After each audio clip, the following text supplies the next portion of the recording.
नमस्कार दोस्तों, आप सभी का स्वागत है ऑप्ट यूजर्स पे। तो हम लोग CUET M economics entrance examination के लिए कुछ इंपॉर्टेंट MCQs कवर करेंगे जो कि इंडियन इकोनॉमी के रिलेटेड हैं। तो आप लोग ये वीडियो लास्ट तक देखिएगा। अगर आपको वीडियो अच्छा लग रहा हो तो like and share and subscribe करना नहीं भूलेगा। तो स्टार्ट करते हैं। पहला question, India's economic planning can not set to be. तो इसमें से कौन से इंडिया के आपके प्लानिंग के अंतर्गत नहीं आता है? तो इम्परेटिव जो है ऑप्शन करेक्ट है।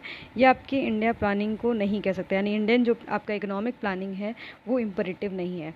ठीक है, तो ऑप्शन बी यहाँ पर करेक्ट हो जाता है। नेक्स्ट हमारा है, इकोनॉमिक सर्वे कौन पब्लिश करता है?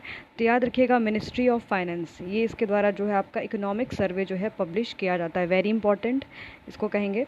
नेक्स्ट हमारा है, इंडिया सबसे ज़्यादा बिगेस्ट प्रोड्यूसर किसका है एंड लार्जेस्ट कंज्यूमर और इम्पोर्टर भी उसी क्रॉप का है?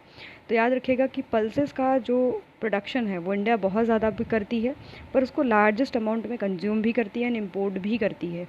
तो याद रखिएगा ऑप्शन डी यहाँ पर करेक्ट हो जाता है। नेक्स्ट हमारा है, which of the following is the passive investment instrument. यहाँ पर कौन सा इसमें जो है आपका पैसिव इन्वेस्टमेंट इंस्ट्रूमेंट है? तो याद रखिएगा कि आपका गोल्ड ETF जो है आपका क्या है, एक पैसिव इन्वेस्टमेंट इंस्ट्रूमेंट है, यानी ऑप्शन ए यहाँ पर करेक्ट हो जाता है। Persistent fall in general price level of the goods and services is known as, यानी आपके लगातार जब प्राइस लेवल में गिरावट आने लगता है किसी भी कमोडिटी के, तो उसको हम लोग क्या बोलते हैं? तो याद रखिएगा डिफ्लेशन। जस्ट अपोजिट होता है आपके इन्फ्लेशन का। आप सभी को पता है कि इन्फ्लेशन के अंतर्गत क्या होता है, हमारे प्राइस लेवल में लगातार इंक्रीमेंट देखने के लिए मिलता है, जबकि डिफ्लेशन में क्या होता है, जनरल प्राइस लेवल में लगातार गिरावट देखने के लिए मिलता है। तो यहाँ पर आपका ऑप्शन ए करेक्ट हो जाएगा। नेक्स्ट हमारा क्वेश्चन है, who is the chairperson of planning commission in India? तो कौन यहाँ पर चेयरपर्सन होता है आपके प्लानिंग कमीशन इन इंडिया में? तो very easy question, prime minister जो है आपका क्या होता है, chairperson of planning commission in India. Next है, 1 रुपीज़ के नोट आपका सिक्का जो होता है not bear the signature of. तो याद रखिएगा कि फाइनेंस सेक्रेटरी का यहाँ पर सिग्नेचर नहीं होता है, तो ऑप्शन डी यहाँ पर करेक्ट हो जाएगा। नेक्स्ट हमारा, विच of the following will not sum under the postpone proposed GST in India? कौन से वाले में आपका मतलब जब GST प्रपोज किया गया था तो उसमें जो है आपका उसके अंतर्गत नहीं आता था GST के अंतर्गत। तो याद रखिएगा पेट्रोलियम प्रोडक्ट को GST के अंतर्गत नहीं रखा गया था, यानी ऑप्शन डी करेक्ट हो जाएगा। तो कुछ इंपॉर्टेंट फैक्ट्स जान लेते हैं GST के बारे में। GST जो है आपका इंडिया में 1 जुलाई 2017 को इम्प्लीमेंट किया गया था। तो याद रखिएगा जो GST है इंडिया में, ये आपके 1 जुलाई 2017 को क्या किया गया था, इम्प्लीमेंट किया गया था। ओके, एंड आपका फर्स्ट जो स्टेट है अपने यहाँ पर GST लगाने वाला वो कौन सा था? असम था। ओके, और कौन सी कमेटी के द्वारा जो है रिकमेंडेशन किया था? तो विजय केलकर कमेटी के द्वारा जो है इसका रिकमेंडेशन किया गया था GST को। ठीक है, विजय केलकर कमेटी।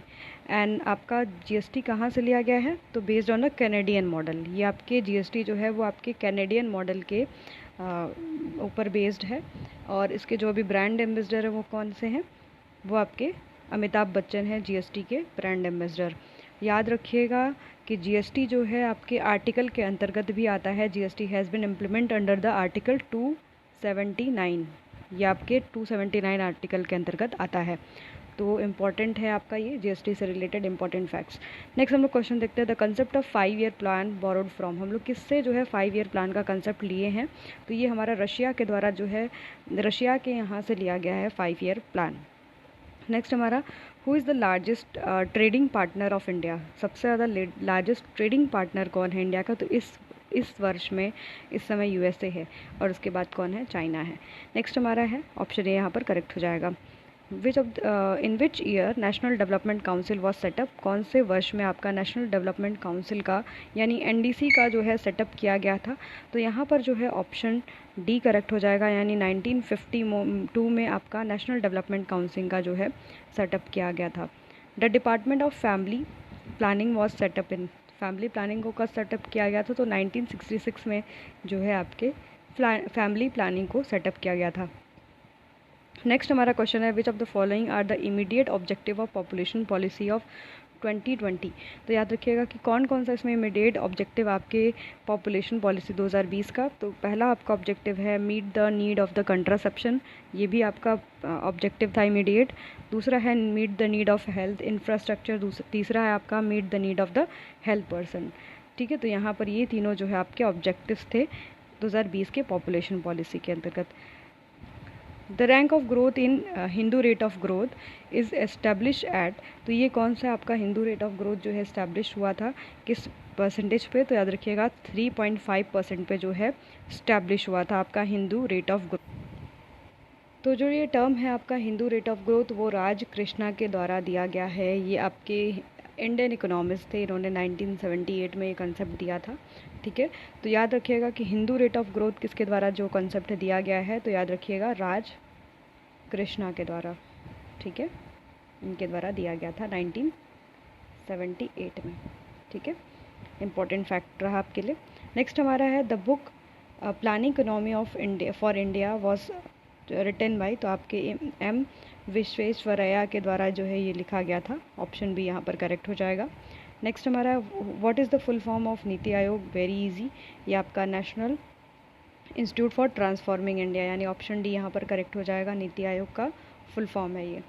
नेक्स्ट हमारा है unfair trade practices are included in, तो आपका MRTP एक्ट यानी आपका जो है मोनोपोलिस्टिक रेस्ट्रिक्टिव ट्रेड प्रैक्टिसेस जो कि 1969 में आपका आया था, इसके अंतर्गत जो है आपके अनफेयर ट्रेड प्रैक्टिसेस को रोकने की बात की गई है ना।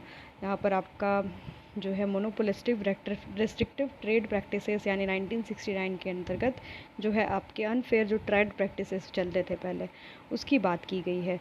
अब नेक्स्ट हमारा है, अगर इसमें हम और भी देखें इंपॉर्टेंट चीज़ें, तो जैसे आपका फेमा है ना, फॉरेन एक्सचेंज मैनेजमेंट एक्ट, ये आपका कब आया है, तो 1999 में। ठीक है, 1999 के अंतर्गत जो है आपका फेमा यानी फॉरेन एक्सचेंज मैनेजमेंट एक्ट जो है आपका आया हुआ है। और आपका फेरा कब आया हुआ है, तो फेरा भी जो है आपका ये आपका 1973 में आया हुआ है। ठीक है, 1973 में आया है। और एंटी मनी लॉन्ड्रिंग एक्ट जो है आपका ये 2002 में आया हुआ है। ठीक है, आप लोग इसको याद कर लीजिएगा, ये सारे इंपॉर्टेंट फैक्ट्स, ये सब भी आपके एग्ज़ाम में पूछे जाते हैं। तो यहाँ पर जो क्वेश्चन का आंसर है वो आपका क्या है, सी है। ठीक है, नेक्स्ट क्वेश्चन है multi fibre agreement is related with, किससे रिलेटेड है, तो टेक्सटाइल से रिलेटेड। ठीक है, जो मल्टी फाइबर एग्रीमेंट हुआ था वो आपके टेक्सटाइल से रिलेटेड है। अब नेक्स्ट हमारा क्वेश्चन बहुत इंपॉर्टेंट है, यहाँ पर कौन सा कॉम्बिनेशन जो है करेक्ट है। यहाँ पर जो आपको कौन सा कॉम्बिनेशन करेक्ट है, तो याद रखिएगा कि RBI ही जो ऐसा आपका मतलब आपका बैंकों का बैंक है जो कि लॉन्ग टर्म लोन्स प्रोवाइड करता है आपके, तो यहाँ पर आपका क्या हो जाएगा, थर्ड ऑप्शन जो है करेक्ट हो जाएगा आपके इसमें। ठीक है, यानी RBI लॉन्ग टर्म लोन जो है प्रोवाइड करती है। तो यहाँ पर दिए गए बैंक्स का आपका थोड़ा डिटेल जान लेते हैं कि कौन सी बैंक की कब स्थापना हुई है। तो नाबार्ड की स्थापना आपकी हुई है 1982 में। ठीक है, आप लोग याद रखिएगा कि नाबार्ड की जो स्थापना हुई है वो आपकी 1982 में हुई है 12 जुलाई को। ठीक है, 12 जुलाई। ओके, ये आपकी नाबार्ड की स्थापना है, यानी national bank for agricultural and rural development, इसकी स्थापना 1982 12 जुलाई को हुई है। नेक्स्ट हमारा है IDBI की जो स्थापना है वो आपकी 1 जुलाई, ठीक है, यहाँ पर ये 1 जुलाई 1964 को हुई है। आपको RBI का स्थापना पता ही है। ठीक है, RBI का स्थापना कब हुआ है, 1 अप्रैल 1935 को। ठीक है, और रीजनल रूरल बैंक की स्थापना कब हुई है, तो याद रखिएगा 1975, यानी RRB की जो स्थापना हुई है रीजनल रूरल बैंक की वो कब हुई है, 1975 में। ठीक है, तो ये सब इम्पॉर्टेंट फैक्टर हैं आपका, याद रखिएगा। नाबार्ड की स्थापना कब हुई, 1982 में। ठीक है, एंड आपके IDBI की स्थापना कब हुई है, 1964 में। ये ईयर तो याद कर लीजिएगा, इसका 35 में, 1935 में, और इसका 1975 में। ठीक है, चलिए नेक्स्ट क्वेश्चन देख लेते हैं। Which of the following statement is about globalisation is not correct, कौन सा करेक्ट ऑप्शन नहीं है आपका रिलेटेड टू ग्लोबलाइजेशन। तो यहाँ पर जो है which of the following statement is about the not correct यहाँ पर है, तो यहाँ याद रखिएगा ऑल इकोनॉमीज़ आर क्लोज्ड, ये ऑप्शन जो है आपका करेक्ट नहीं है, क्योंकि सेक्युलर इकोनॉमीज़ हो जाती हैं, open economies where liberal trade आपका हो जाता है ग्लोबलाइजेशन में, and none of the these दिया है। पर याद रखिएगा कि ऑल इकोनॉमीज़ आर क्लोज्ड, ऐसा कुछ भी बात नहीं है आपकी ग्लोबलाइजेशन में, तो यहाँ पर ऑप्शन ए करेक्ट हो जाएगा। ठीक है, ऑप्शन ए यहाँ पर जो है करेक्ट हो जाएगा। नेक्स्ट हमारा क्वेश्चन है which of the following are the objective of 12th 5 year plan. Very important, ये आपके BHU के पेपर में लगातार पूछा गया है, तो याद रखिएगा कि 12th 5 ईयर प्लान का हमारा जो ऑब्जेक्टिव था faster, sustainable and more inclusive growth. ठीक है, फिर से रिपीट कर दे रही हूँ, आपका faster, sustainable and more inclusive growth की बात की गई है आपके 12th 5 ईयर प्लान में। ठीक है, नेक्स्ट हमारा क्वेश्चन है इंडियन इकोनॉमी इज़, तो आपका इंडियन इकोनॉमी कैसा है, तो मिक्स्ड इकोनॉमी है। ठीक है, इंडियन इकोनॉमी सोशलिस्ट भी है आपका और कैपिटलिस्ट भी है, तो इस वजह से इसको मिक्स्ड इकोनॉमी कहा जाता है। मिक्स्ड इकोनॉमी का मतलब क्या होता है, तो यहाँ पर याद रखिएगा कि जहाँ पर आपका पब्लिक एंड प्राइवेट सेक्टर, या फिर आप सोशलिस्ट एंड जो है कैपिटलिस्ट दोनों को अगर देखें तो यहाँ पर क्या है, पब्लिक सेक्टर भी पाया जाता है और प्राइवेट सेक्टर पाया जाता है, तो यहाँ पर ऑप्शन बी करेक्ट हो जाएगा। नेक्स्ट हमारा क्वेश्चन देख लेते हैं, who is the chairperson of planning commission in India. ये क्वेश्चन रिपीट हुआ है, आप सभी को पता है, prime minister. Deputy chairperson of planning commission कौन होगा, तो जो कैबिनेट मिनिस्ट्री में जो है रैंक कोई हासिल किया रहे, ठीक है, holds the rank of cabinet ministry, तो यहाँ पर वो जो है आपका डिप्टी चेयरपर्सन बन सकता है प्लानिंग कमीशन का, तो ऑप्शन सी करेक्ट हो जाएगा।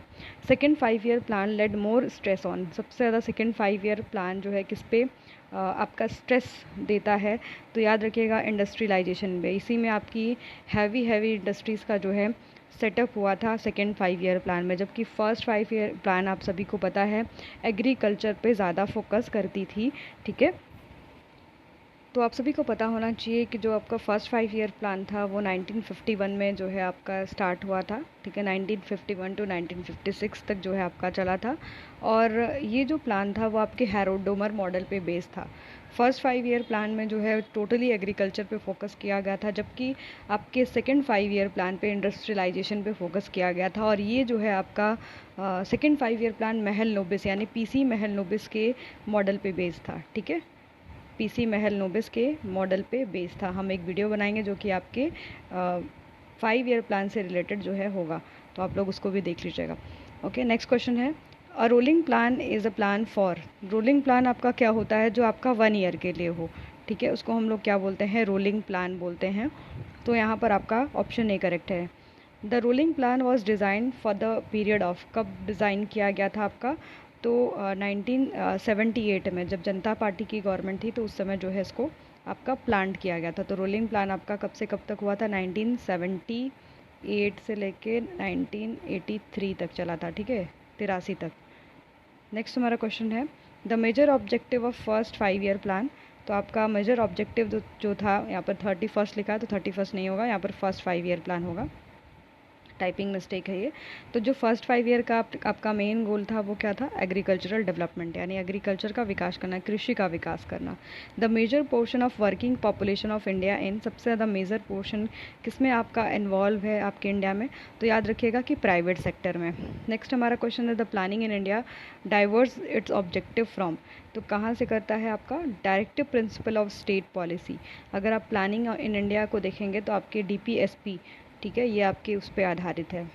ओके, नेक्स्ट हमारा economic planning is subject in, किसका सब्जेक्ट है इकोनॉमिक प्लानिंग, तो आपके कनकरेंट लिस्ट है। यहाँ पर जो है ये ऐसा लिस्ट होता है जिसपे कि आपकी केंद्र सरकार और राज्य सरकार दोनों ही क्या बना सकती हैं, रूल बना सकती हैं।